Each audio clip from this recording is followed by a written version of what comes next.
Hey, what's up, lightboltjoe here. Today we are going to discuss the October 1993 book from R.L. Stine, Goosebumps, Be Careful What You Wish For. So this is the 12th book in the Goosebumps franchise, the original 62 books.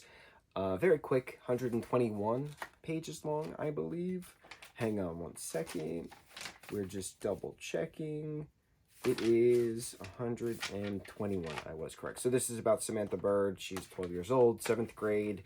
She goes to Montrose Middle School. What's great about the Goosebumps books is that you always get a first and last name of the main character.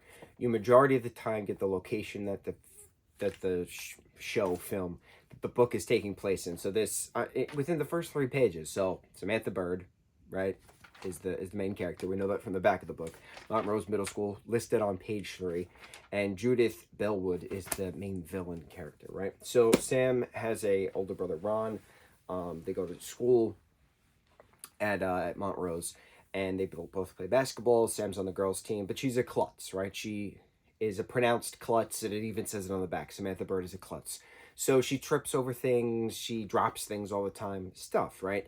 Judith is the antagonist bully character throughout the middle school.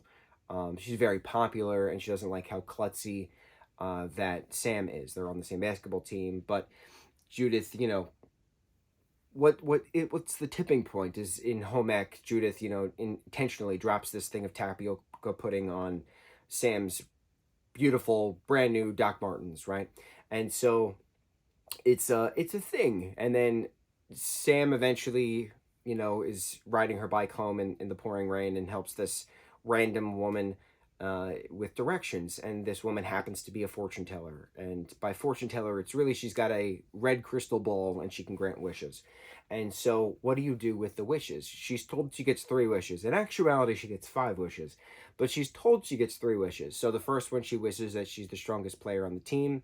That doesn't go as planned because she thinks she's just going to get stronger and everybody else is going to stay the same. But no, in actuality, it's everybody else gets weaker and she stays the same. So, in theory, yes, she is technically the strongest member on the team by weakening everybody else. So everybody else is like coming down with the flu and like things, right?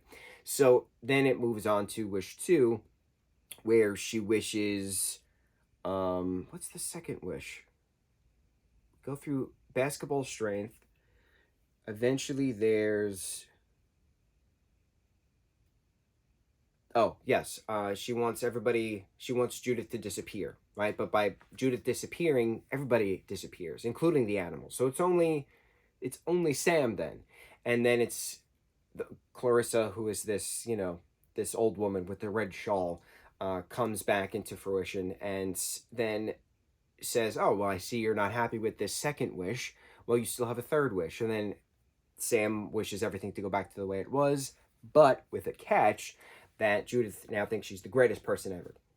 And in the process of making this worshiping kind of wish, everybody comes back from disappearing. Yes, the basketball teams goes back to them being, as they were previously, but Judith is now obsessed with Sam, and Sam doesn't want this. So it's truly the matter of the title. Be careful what you wish for. Just because you wish for something doesn't mean it's going to happen the way you think it's going to happen. Very interesting little mind twist on that. So then Clarissa comes back again, and she's like, "Well, I see you're clearly unhappy, so my goal was to only make sure that you were happy. How would you like to be happy?" So then a fourth wish and a fifth wish comes about where she wishes she never met Clarissa and she wishes that Judith met her instead. So things fourth and fifth wish are simultaneously cast. They're in the woods, Judith, Sam, and Clarissa. And Sam is now seeing Judith and Clarissa talk, and she's hearing this constant "Bird, why don't you fly away?" because her last name's Bird, B-Y-R-D, Bird. And that's one of the antagonistic bully kind of phrases throughout the book. You know, "Bird, why don't you fly away?" when she does something klutzy or something like that.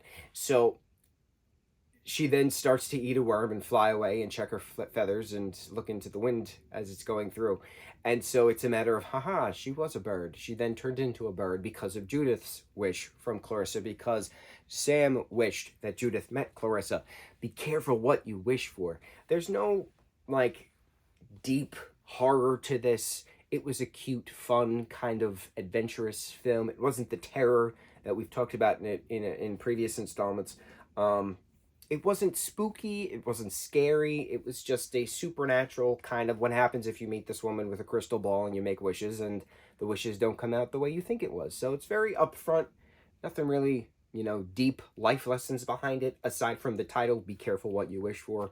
Just because you think you want something doesn't mean you're going to get the thing you want. Things, right? Life lessons. Okay, fine. Silver lining life lessons thrown in between. Very quick, very fun.